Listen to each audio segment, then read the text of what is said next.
Power point में आज के मेनू बार हमारा जो है फॉर्मेट मेनू का है। फॉर्मेट मेनू के अंदर दी हुई सभी विकल्पों के बारे में लाइन बाय लाइन पढ़ेंगे, जिसमें सबसे पहले आप देख सकते हो फ़ॉन्ट का विकल्प दिया गया है। अगर हम फ़ॉन्ट पे क्लिक करते हैं, जैसे मान लीजिए कि आप कोई स्लाइड के ऊपर कोई टेक्स्ट आप इंसर्ट करते हो और इसका आप फ़ॉन्ट बदलना चाहते हो, तो आप फॉर्मेट के अंदर फ़ॉन्ट विकल्प का यूज़ करेंगे। आप देख सकते हो यहाँ से हम फ़ॉन्ट बदल सकते हैं, यहाँ से इसका स्टाइल बदल सकते हैं, इसका साइज़ बदलना हो। इसके अलावा यहाँ पे इफेक्ट दिए गए हैं, अंडरलाइनिंग का, शेडो, एम्बोज जैसे विकल्प दिए गए हैं। इसके अलावा यहाँ पे सुपर स्क्रिप्ट और सब स्क्रिप्ट का अगर आपको प्रयोग करना है तो आप यहाँ से सब स्क्रिप्ट और सुपर स्क्रिप्ट ऑप्शन का भी प्रयोग कर सकते हो। यहाँ से फ़ॉन्ट का कलर क्या होगा, वो कलर भी आप यहाँ से सेलेक्ट करके प्रयोग कर सकते हो। तो ये सब विकल्प आपको ऑप्शन बार के अंदर भी मिल जाता है। ये प्रॉपर्टी बार जो आप देख रहे हो या फॉर्मेटिंग टूल बार जो देख रहे हो, इसके अंदर भी वो सारे विकल्प आपके दिए गए हैं। खासकर यहाँ से हम फ़ॉन्ट को बदल सकते हैं, फ़ॉन्ट की साइज़ को बदल सकते हैं, बोल्ड, इटैलिक, अंडरलाइनिंग विकल्प यूज़ कर सकते हैं। इसके अलावा शेडिंग यूज़ करना है, अलाइनमेंट विकल्प वगैरह सब यहाँ पर दिए हुए हैं। तो फॉर्मेट मेनू का ये पहला विकल्प फ़ॉन्ट का, आप फ़ॉन्ट बदलने से लेकर स्टाइल, अलाइनमेंट जैसे विकल्प का यूज़ कर सकते हो। इसके बाद यहाँ देख सकते हैं बुलेट्स एंड नंबर का विकल्प दिया गया है। हम देख सकते हैं बुलेट्स एंड नंबर का ऑप्शन दिया गया है। अगर आप अपने स्लाइड के ऊपर कहीं भी बुलेट्स और नंबर का इस्तेमाल करना चाहते हो तो आप इस ऑप्शन का प्रयोग कर सकते हो। चलिए हम एक नया स्लाइड यहाँ पे इंसर्ट करते हैं और इसके ऊपर हम दिखाते हैं। इंसर्ट मेनू के अंदर आएंगे, न्यू स्लाइड पे क्लिक करिएगा। अब देखिए आपके लेआउट्स कैसे होने चाहिए। लेआउट्स हमने ले लिया है। यहाँ पे मान लीजिए कि हमने क्वेश्चन लिखा कोई, थोड़ा सा इसकी साइज़ को छोटा कर लेते हैं। या हमने एक क्वेश्चन लिखा, who is the father of Google, ऐसे हमने कुछ लिखा और क्वेश्चन मार्क हमने यहाँ पे। अब देखिए इसका फ़ॉन्ट बदलना है तो आप फ़ॉन्ट के अंदर भी जा सकते हो, फॉर्मेट के अंदर। यहाँ से भी आप इसकी साइज़ को छोटा कर सकते हो। बाकी यहाँ से फ़ॉन्ट बदल सकते हो, बोल्ड, इटैलिक जैसे विकल्प का प्रयोग करके ओके कर सकते हो। अब यहाँ पे वो 4 विकल्प आप दे सकते हो, 4 टॉपिक। मान लीजिए आपने यहाँ पे कुछ लिखा, हमें बुलेट्स और नंबर दिखाना, तो कुछ भी हम यहाँ पे लिख लेते हैं आपको समझाने के लिए। अब देखिए यहाँ पे बुलेट्स दिखा रहा है। अगर आप बुलेट्स की जगह कोई और सिंबल लेना चाहते हो तो आप फॉर्मेट के अंदर आना, बुलेट्स एंड नंबर पे आप क्लिक करना।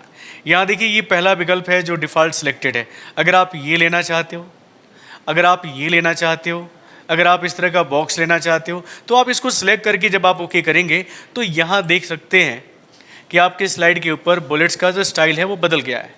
अगर आप बुलेट्स की जगह पे किसी नंबर का इस्तेमाल करना चाहते हैं तो आप फॉर्मेट मेनू के अंदर बुलेट्स एंड नंबरिंग में जब आप क्लिक करेंगे तो यहाँ देखिए बुलेट्स का यहाँ पे टैब बना हुआ है, यहाँ पे नंबर का टैब बना हुआ है। यहाँ देख सकते हैं कि आपका यहाँ पे अरबिक नंबर दिया हुआ है, यहाँ पे रोमन दिया हुआ है, यहाँ पे अल्फ़ाबेट्स वगैरह दिए गए हैं। यहाँ से आपको जो भी फॉर्मेट सेलेक्ट करना है सिलेक्शन करिए और जैसे ओके करेंगे आप यहाँ देख पा रहे हैं कि आपके नंबरिंग जो है यहाँ पे स्टाइल बदल दिए गए हैं। तो इस तरह हम बुलेट्स और नंबर का इस्तेमाल कर सकते हैं। फॉर्मेट मेनू के अंदर अगला ऑप्शन दिया गया अलाइनमेंट का। अगर आप टेक्स्ट को अलाइन करना चाहते हो, बाय डिफ़ॉल्ट आपको पता है कि आपके स्लाइड के ऊपर टेक्स्ट का जो अलाइनमेंट होता है वो लेफ़्ट साइड से होता है। आप चाहो तो इसको सेंटर में कर सकते हो, आप चाहो तो इसको राइट में अलाइन कर सकते हो, जस्टिफाई कर सकते हो। जस्टिफाई लो है, डिस्ट्रीब्यूट करना है, ये फैला देगा। अगर आप कोई पैराग्राफ वगैरह यूज़ करते हो तो आपको याद होगा जस्टिफाई करने के लिए हमने आपको बताया था कि अलाइन करता है, ये लेफ़्ट से अलाइन करता है और राइट से भी अलाइन करने का काम करता है। इसी तरह थाई डिस्ट्रीब्यूट भी दिया हुआ है। तो ये सब विकल्प हैं जिसको आप अपने स्लाइड के ऊपर अगर आप कुछ लिखते हो तो अलाइन करने के लिए प्रयोग कर सकते हो। इसके बाद यहाँ देख सकते हैं पैराग्राफ का direction. Paragraph direction by default left to right होता है। अगर आप अपने स्लाइड के ऊपर कोई पैराग्राफ लिख रहे हो तो उसका डायरेक्शन क्या होगा, उसकी दिशा क्या होगी। तो दिशा देख सकते हैं बाय डिफ़ॉल्ट यहाँ पे लेफ़्ट टू राइट दिया गया है। अगर आप चाहो तो इसको राइट टू लेफ़्ट भी कर सकते हो। यानी आप अपने पेज के ऊपर जब आप लिखेंगे, स्लाइड के ऊपर जब आप लिखेंगे तो क्या करेगा, राइट से लेफ़्ट की तरफ राइट करेगा। तो इस तरह हम अपने पैराग्राफ या अपने स्लाइड के ऊपर टेक्स्ट की दिशा को, डायरेक्शन को हम यहाँ पे बदल सकते हैं। इसके बाद फ़ॉन्ट का अलाइनमेंट भी दिया हुआ है। यहाँ से आप हैंगिंग, सेंटर, ये जो विकल्प हैं आप इसका भी प्रयोग करके अपने टेक्स्ट को अलाइन करने का काम कर सकते हो। इसके बाद यहाँ लाइन स्पेसिंग दिया गया है। लाइनों के बीच का जो गैप है आप देख सकते हैं कि पहली लाइन और दूसरी लाइन के बीच का जो गैप है, तीसरी लाइन, चौथी लाइन, पाँचवीं लाइन, यहाँ से आप क्या कर सकते हो, बढ़ा सकते हो। यहाँ से आप इसको अधिक कर सकते हो। प्रीव्यू करिएगा, अब देखिए बढ़ रहा है। यहाँ से आप लाइनों के बीच का जो स्पेस है बढ़ा सकते हो, पॉइंट को बदल सकते हो। इसके अलावा अगर आप पैराग्राफ लिखते हो, अगर आप अपने स्लाइड के ऊपर मान लीजिए कि कोई पैराग्राफ लिखा हुआ है, तो पैराग्राफ के पहले और पैराग्राफ के बाद में आपको कितना जगह छोड़ना है उसके लिए ऑप्शन दिया है। देख सकते हैं यहाँ पे बिफोर पैराग्राफ, यहाँ पे जगह आपको कितना रखना है, और यहाँ पे आफ्टर पैराग्राफ कितना जगह रखना है। और जब प्रीव्यू करेंगे तो आपको अंतर दिखेगा। हाँ, जब कोई पैराग्राफ आप लिख रहे होंगे अपने प्रेजेंटेशन के अंदर, या प्रेजेंटेशन में आप किसी पैराग्राफ को दिखाना चाहते हो, तो उसके तहत आप ये विकल्प यूज कर सकते हो। कुछ नहीं है, मेहनत, मैंने बोला था ना कि माइक्रोसॉफ्ट वर्ड में जिन लोगों ने मेहनत किया है उनको दिक्कत नहीं होगी। मेनू सिस्टम में कहीं दिक्कत नहीं। हाँ, जो कुछ एक्स्ट्रा विकल्प है उसी पे थोड़ा सा मेहनत करना है। अलाइनमेंट हम इसको लेफ्ट में कर लेते हैं। फिलहाल हम आते हैं फॉर्मेट मेनू के अंदर। लाइन ब्रेकिंग का भी ऑप्शन दिया, लाइन को ब्रेक किया जा सकता है और यहाँ पे आप इसको यूज़ कर सकते हो। फिलहाल फॉर्मेट मेनू के अंदर अगला ऑप्शन जो है चेंज केस का दिया गया है। ये विकल्प भी आप लोग माइक्रोसॉफ्ट वर्ड से रिलेटेड है। आप जानते हो कि हम अगर किसी सेंटेंस को या पैराग्राफ को लिख रहे हैं अपने स्लाइड के ऊपर, तो उसका sentence case, lower case, upper case, title case जैसे विकल्प का यूज़ कर सकते हैं। याद होगा, अगर हम इस पर क्लिक करते हैं तो सेंटेंस का पहला अक्षर कैपिटल होगा, बाकी सब स्मॉल होगा। अगर हम लोअर केस कर देते हैं तो सभी सेंटेंस के अंदर लिखे हुए जो वर्ड हैं वो सभी स्मॉल लेटर में दिखाई देंगे, जो भी टेक्स्ट होगा स्मॉल लेटर में दिखाई देगा। अगर इस पर क्लिक करते हैं तो सभी टेक्स्ट अपर केस में दिखेंगे। अगर इस पर क्लिक करते हैं तो सभी शब्द का पहला अक्षर कैपिटल दिखाई देगा, बाकी सब स्मॉल दिखाई देगा। और अगर आप इस पर क्लिक करते हो तो 12 केसेस हैं। इसका मतलब है कि पहला शब्द का पहला अक्षर स्मॉल लेटर होगा, बाकी सभी कैपिटल लेटर में आपके टेक्स्ट चेंज हो जाएंगे। तो ये विकल्प आप प्रयोग कर सकते हैं। इसके बाद आप देख सकते हो फॉर्मेट मेनू के अंदर चेंज केस के बाद रिप्लेस फॉन्ट दिया गया है, यानी आप फॉन्ट को यहाँ पे चेंज कर सकते हो, अपने लिखे हुए टेक्स्ट के फॉन्ट को बदल सकते हो। फिलहाल आपको हम दिखाना चाहते हैं, डायरेक्शन जरा हम बदल दें, ये दिखेगा। अभी देखिए जो हमारा टेक्स्ट लिखा हुआ है, यहाँ पर आप फॉर्मेटिंग टूल बार के अंदर देख सकते हो कि जो फॉन्ट हमने प्रयोग किया है एरियल यूज़ किया है, साइज़ इसका 32 लिया है। अगर इस फॉन्ट को हम चाहते हैं कि हम रिप्लेस करके कोई और फॉन्ट यूज़ कर लें, तो आप इसको सेलेक्ट करके फॉर्मेट के अंदर रिप्लेस फॉन्ट के ऊपर जाके क्लिक करिएगा। अब देख सकते हैं कि रिप्लेस फॉन्ट में यहाँ पे रिप्लेसेस दिखा रहा है, जो करेंट फॉन्ट है आपको यहाँ पे शो कर रहा है, और यहाँ पे विथ कह रहा है, यहाँ पे आपको बदलना होगा, यहाँ पे चेंज करना है। आप कौन सा फॉन्ट लेना चाहते हो, देखिए एरियल यूनिकोड में बदलना चाहते हो, बैटंग लेना चाहते हो, बैटंग के लेना चाहते हो, ये सब नाम दिए गए हैं, डॉटम लेना चाहते हो तो आप इसको सिलेक्ट करिएगा। अभी देखना यहाँ भी चेंज हो जाएगा, और यहाँ आपका स्टाइल जो डॉटम का दिया है उसके साथ रिप्लेस कर दिया जाएगा। कुछ ज़्यादा अंतर नहीं दिखा है। अगर हम इसको और चेंज करना चाहते हैं, मान लीजिए हम इसमें बदलना चाहते हैं, तो रिप्लेस करके देखिए यहाँ ये फॉन्ट चेंज हो रहा है। यहाँ पे फिलहाल हम इसको एक बार एरियल कर लेते हैं। इसको हम अभी फ़िलहाल एरियल ब्लैक कर लेते हैं, तब आपको अंतर पता चलेगा। अभी देखिए यहाँ पे एरियल ब्लैक दिख रहा है। अब हम आते हैं फॉर्मेट मेनू के अंदर रिप्लेस फॉन्ट के अंदर। अगर हम इसकी जगह पे देखिएगा, अगर ये वाला फॉन्ट चूज करते हैं और रिप्लेस करते हैं, तो देखिएगा यहाँ भी चेंज हो जाएगा नाम जो यहाँ पे हम सेलेक्ट कर रहे हैं, और साथ में जो स्टाइल आपको ये दिख रहा है उसका भी यहाँ पे यानी टेक्स्ट का स्टाइल बदल जाएगा। आप देखिए यहाँ पे कैसे हो गया, और यहाँ देखिए ये नाम चेंज हो गया। यानी ये क्या कर रहा है, एक फ़ॉन्ट को दूसरे फ़ॉन्ट के साथ रिप्लेस कर दे रहा है, जिससे आपका जो फ़ॉन्ट का स्टाइल होगा वो आपको दिखाई देने लगेगा। तो इस तरह के विकल्प आप प्रयोग कर सकते हो। फॉर्मेट मेनू के अंदर रिप्लेस कलर के बाद अगला विकल्प स्लाइड डिज़ाइन का आता है।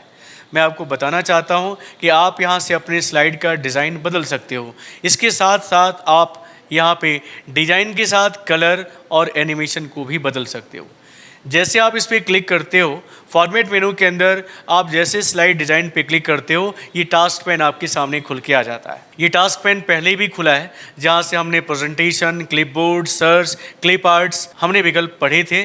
आज हम इसके अंदर स्लाइड डिज़ाइन का ऑप्शन पढ़ने जा रहे हैं, जिसमें आप देख सकते हो कि बहुत सारा डिज़ाइन स्लाइड का यहाँ पे दिया हुआ है। आप देख सकते हैं जो भी डिज़ाइन हमको अपने स्लाइड के ऊपर अप्लाई करना है वो डिज़ाइन हम यहाँ से सिलेक्ट करेंगे, लेकिन डिज़ाइन सिलेक्शन कैसे करना है वो भी थोड़ा सा ध्यान देना है। आप क्लिक नहीं करिएगा, क्लिक करके गलती कर सकते हो। क्लिक करोगे तो सभी डिज़ाइन, मतलब डिज़ाइन जो होगा वो सभी स्लाइड के ऊपर अप्लाई हो जाएगा।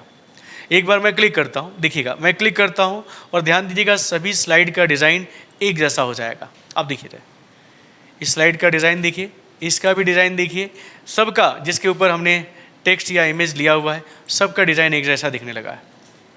हमको ऐसा नहीं करना, मैं अंडू कर लेता हूँ। इसका डिज़ाइन हमें अलग रखना है, इसका डिज़ाइन हमें अलग रखना है, इसका डिज़ाइन हमें अलग रखना है। तब क्या करेंगे, यहाँ जो डिज़ाइन टेम्पलेट्स आपको दिखाया गया है, आपको माइक्रोसॉफ्ट ने बहुत सारे डिज़ाइन दे रखे हैं अपने स्लाइड को बनाने के लिए। तो यहाँ से मान लीजिए कि हम पहले स्लाइड को लेते हैं। मैं चाहता हूँ कि हमारी स्लाइड का जो डिज़ाइन है वो कुछ इस तरह दिखाई दे, तो हम इसके ऊपर राइट बटन को प्रेस करेंगे। ध्यान दीजिएगा, क्लिक करने का मतलब है apply to all slide. Click करते हैं तो क्या होता है, ये डिज़ाइन सभी स्लाइड के ऊपर अप्लाई हो जाता है।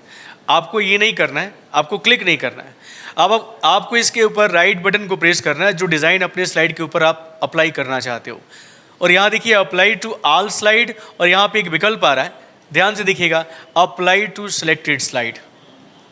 तो आपको क्या करना है, अप्लाई टू सिलेक्टेड पे जब आप क्लिक करेंगे तो आपके स्लाइड, जो स्लाइड आपका सिलेक्टेड है, उस स्लाइड का डिज़ाइन कुछ इस तरह दिखाई देने लगेगा। आप देख सकते हैं सभी स्लाइड का डिज़ाइन चेंज नहीं हुआ है, केवल उसी का डिज़ाइन चेंज हुआ है जिस स्लाइड को हमने सिलेक्शन किया हुआ है। और उससे क्या हो रहा था कि वैसे अगर हम क्लिक कर रहे थे तो सभी स्लाइड का डिज़ाइन एक जैसा हो जा रहा था। तो आपको ऐसा नहीं करना। हाँ, अगर आपको एक जैसा डिज़ाइन लेना है तो कोई बात नहीं, आप क्लिक कर लीजिए, क्लिक कर लीजिए। नहीं तो अगर आप सभी स्लाइड का डिज़ाइन अलग अलग दिखाना चाहते हो तो आप यहाँ पे अलग अलग डिज़ाइन को सिलेक्ट करेंगे। अब देखिए मैं यहाँ पे क्लिक करता हूँ, नीचे की तरफ आ जाएगा, नीचे अब इसमें से सिलेक्ट करें कौन सा डिज़ाइन अच्छा है। आप यहाँ से मान लीजिए ये वाला डिज़ाइन, राइट बटन दबाइएगा और यहाँ पे अप्लाई टू ऑल की बजाय अप्लाई टू सिलेक्टेड, यहाँ देख सकते हैं अप्लाई टू मास्टर कह रहा है। अगर हम इस पर क्लिक करते हैं तो जो मास्टर स्लाइड हमने बनाया था उसके ऊपर अप्लाई करेगा। अप्लाई टू ऑल कर देते हो तो सभी स्लाइड पे हो जाएगा, और अप्लाई टू सिलेक्टेड स्लाइड पे क्लिक करते हो तो आप देख सकते हैं कि हमारे दूसरे स्लाइड का जो डिज़ाइन है वो चेंज हो गया। पहले स्लाइड का डिज़ाइन अलग दिख रहा है, दूसरे स्लाइड का डिज़ाइन कुछ अलग दिख रहा है। अगर आपको ये पसंद नहीं आ रहा है तो इसमें और भी डिज़ाइन आपको मिल जाएंगे। जैसे मैंने ये वाला लिया, राइट बटन दबाया, अप्लाई टू सिलेक्टेड पे क्लिक किया, देख सकते हैं कि हमारी स्लाइड का डिज़ाइन कुछ इस तरह बदल गया है। तो इस तरह हम इसमें बहुत सारे डिज़ाइन दिए गए हैं जिसको हम अपने स्लाइड के ऊपर प्रयोग कर सकते हैं। अब देखिएगा डिज़ाइन के साथ साथ इसमें कलर स्कीम भी दिया हुआ है। बात ध्यान देने वाली है कि आप अगर चाहते हो कि डिज़ाइन का कलर भी हम चेंज करें तो यहाँ पे आप देखेंगे बहुत सारे कलर स्कीम दिए गए हैं जिसको आप अपने स्लाइड के ऊपर अप्लाई कर सकते हो। अब देखिए कौन सा डिज़ाइन आपको लेना है, ये वाला कलर लेना है तो आप फिर से यहाँ पे राइट बटन दबाएंगे और अप्लाई टू सिलेक्टेड स्लाइड पे क्लिक करेंगे तो हमारी स्लाइड का जो कलर डिज़ाइन है देखिए चेंज हो गया है। अगर आपको ये पसंद नहीं है, आपको ये वाला लेना है, तो आप इसके ऊपर राइट बटन दबाएंगे, अप्लाई टू सिलेक्टेड स्लाइड पे क्लिक करेंगे तो ये डिज़ाइन हमारी स्लाइड का बदल जाएगा, कलर का डिज़ाइन बदल जाएगा। अगर हम दूसरे वाले के लिए डिज़ाइन अलग लेना चाहते हैं, कलर अलग लेना चाहते हैं, डिज़ाइन तो ले चुके हैं, कलर लेना चाहते हैं, तो हम कलर पे आएंगे, यहाँ से जो कलर लेना है राइट बटन दबाएंगे और अप्लाई टू सिलेक्टेड पे जब क्लिक करेंगे तो अब थोड़ा सा और हम चेंज करते हैं। यहाँ देखिए जाए अलग अलग डिज़ाइन आपको यहाँ पे मिल जाएगा। जो आपको अच्छा लग रहा है वो डिज़ाइन के साथ साथ आप कलर को, डिज़ाइन को बदलने के लिए डिज़ाइन बता चुके हैं, कलर को बदलने के लिए कलर। इसमें एक विकल्प और आपको दिखाई दे रहा है और वो है एनिमेशन स्कीम। यानी आप यहाँ से 3 तरह से वर्क कर सकते हो। एक तो डिज़ाइन बदलोगे, एक कलर बदलोगे और अभी एक एनिमेशन का विकल्प आ रहा है। आप देख सकते हैं कि बहुत सारे एनिमेशन इसके अंदर रखे गए हैं। अब देखिए मैं पहले स्लाइड के ऊपर जो हमारा टाइटल है इसके ऊपर हम एनिमेशन को यहाँ से लगाते हैं। यहाँ आइएगा, ग्रो एंड एग्जिट करता हुआ दिखाई दे, थ्रेड एंड एग्जिट करता हुआ दिखाई दे। नीचे आइए, इसमें बहुत सारे विकल्प आपको मिल जाएंगे एनिमेशन के लिए खासकर। अब देखिए एलिप्स मोशन दिया है, अगर हम इस पर क्लिक करते हैं और प्ले करके दिखेगा, देखिएगा आपने देखा एलिप्स मोशन में हमारा स्लाइड व्यू हुआ है, यानी इसका खुद का एनिमेशन है। अभी हम फ्लोट पे क्लिक करते हैं और प्ले करके देखिए आप, अभी देखिए कैसे हुआ। इस तरह इसके अंदर बहुत सारे डिज़ाइन दी गई है। प्ले करते हैं, देखिएगा ये डिज़ाइन है जो हम अपने स्लाइड के ऊपर अप्लाई कर सकते हैं। तो ध्यान देना है, बहुत अच्छा विकल्प है स्लाइड डिज़ाइन का विकल्प, जहाँ से हम अपने कलर को बदल सकते हैं, अपने स्लाइड का डिज़ाइन बदल सकते हैं और एनिमेशन को भी बदल सकते हैं।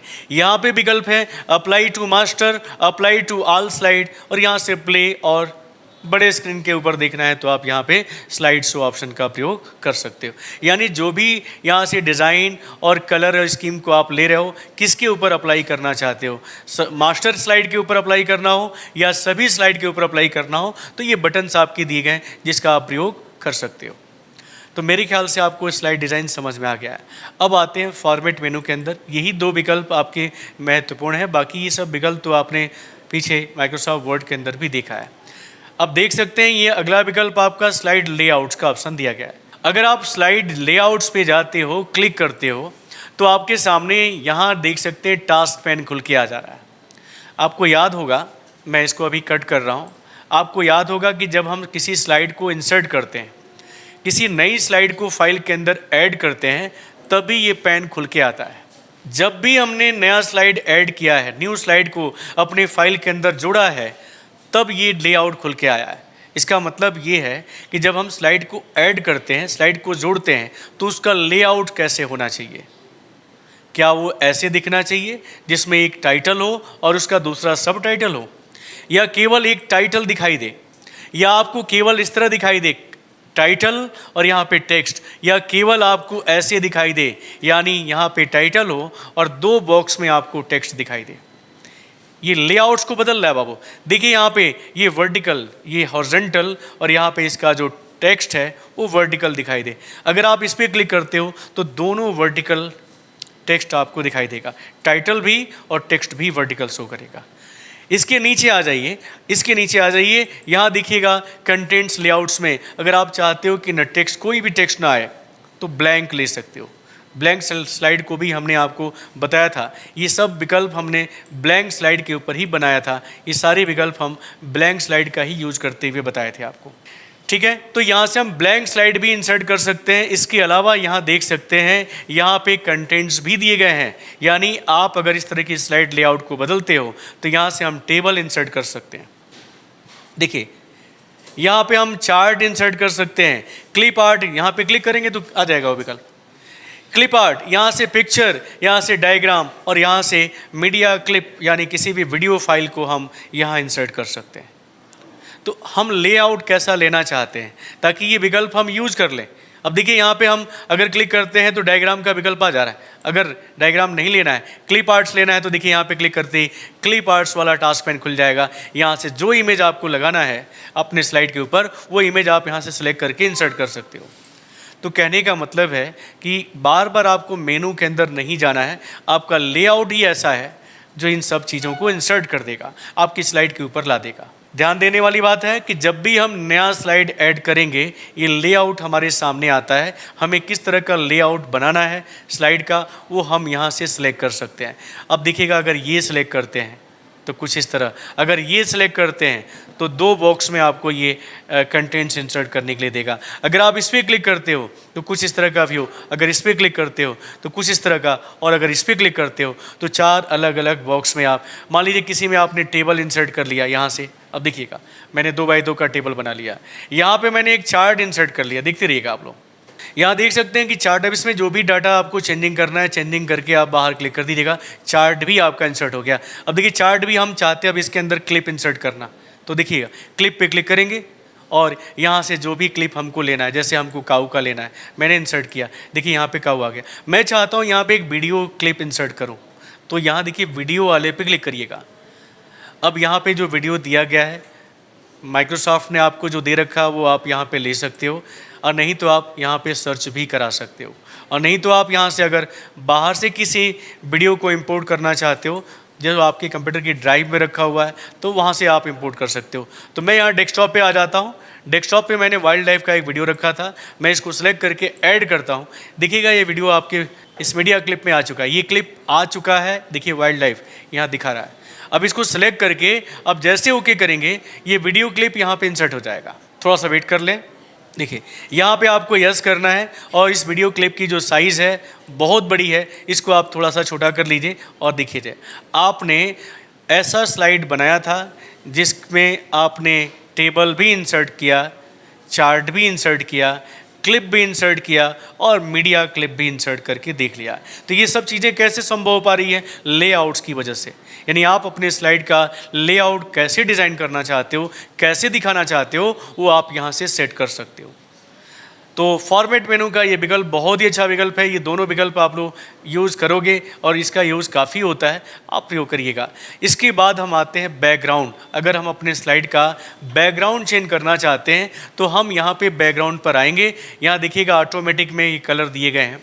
मोर कलर में जाते हैं तो ये कलर आपको दिखेंगे, कस्टम भी दिया हुआ है। यहाँ से भी आप रेड, ग्रीन और ब्लू की मात्रा को चेंज करके अपना कलर बना सकते हो। इसके अलावा यहाँ पे आप देखेंगे फिल इफेक्ट भी दिया गया है। फिल इफेक्ट पे अगर आते हैं तो यहाँ पे ग्रेडियंट, यहाँ पे टेक्सचर, यहाँ पे पैटर्न और यहाँ पे पिक्चर जैसे विकल्प दिए गए हैं। अब यहाँ पे सिलेक्ट पिक्चर में जाके आप जो भी पिक्चर लेना चाहते हो वो अपने बैकग्राउंड में लगा सकते हो। तो फिलहाल मुझे पैटर्न या टेक्सचर में से किसी एक टेक्सचर को या हम इमेज को सिलेक्ट करते हैं। जैसे मैंने ये लिया और मैंने ओके किया। यहाँ पे ओके करने के बाद मैंने अप्लाई किया, apply to all and apply.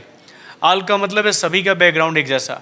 तो हमें ऐसा नहीं करना है, हमें केवल इसी स्लाइड का बैकग्राउंड चेंज करना है। तो अप्लाई करेंगे और आप देख सकते हैं कि हमारे स्लाइड का बैकग्राउंड चेंज कर दिया गया है। तो इस तरह हम किसी भी स्लाइड का बैकग्राउंड बदलना चाहते हैं तो बदल सकते हैं। इसके बाद फॉर्मेट मेनू के अंदर लास्ट विकल्प आप देख सकते हो, ऑब्जेक्ट का दिया गया है।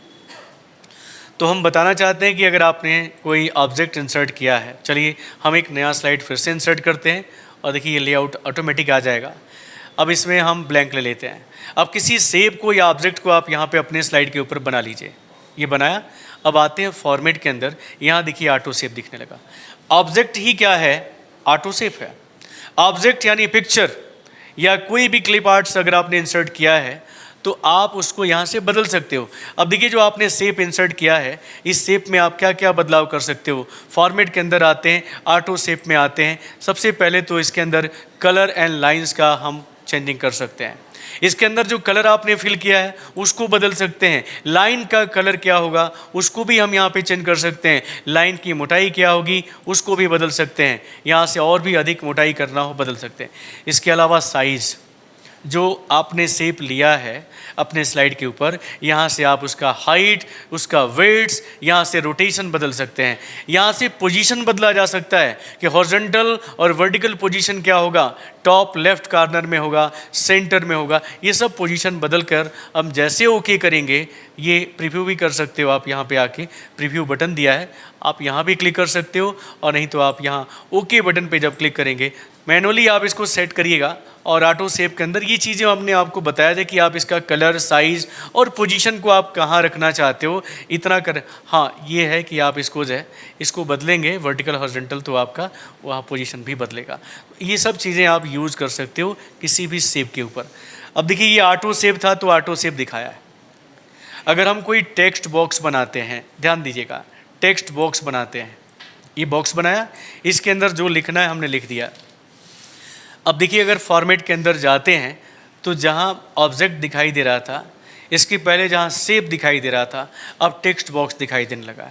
उसी तरह जिस तरह अभी हमने किसी शेप के अंदर बदलाव किया है, वैसे ही इसके लिए आप कलर एंड लाइन का बदलाव कर सकते हो, साइज़ का बदलाव कर सकते हो, पोजीशन का बदलाव कर सकते हो। साथ ही टेक्स्ट बॉक्स में भी परिवर्तन कर सकते हो कि इंटरनल मार्जिन कितना होगा, लेफ्ट में, राइट में, टॉप में, बॉटम में, ये मार्जिन आप यहाँ पे सेट कर सकते हो। हमने कहा कि अगर कोई पिक्चर इंसर्ट करते हो, ऑब्जेक्ट थोड़ा समझ लीजिए कि ऑब्जेक्ट में क्या क्या आता है।